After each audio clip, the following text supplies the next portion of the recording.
Suposo que vostè coneix l'acord, aquest que vam presentar ahir.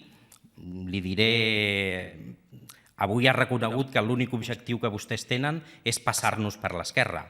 És l'únic objectiu que ha tingut aquest govern amb les mesures acordades al final del trajecte amb Esquerra Republicana i suposo que també amb aquest acord. Però escolti'm, jo li faig un exercici. Vostès en aquest acord proposen una política de provisió de places d'escola bressol gestionades per institucions públiques.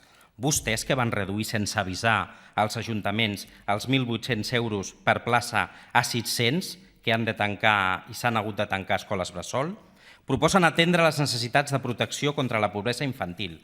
Vostès que van modificar les beques menjador arrossegant els peus per imposició d'aquest Parlament, vostès proposen la reforma de la renda mínima d'inserció cap a un model de renda garantida ciutadana. Vostès que van bloquejar a la mesa del Parlament la tramitació d'una ILP en aquest terme, vostès proposen potenciar les polítiques de garantia juvenil.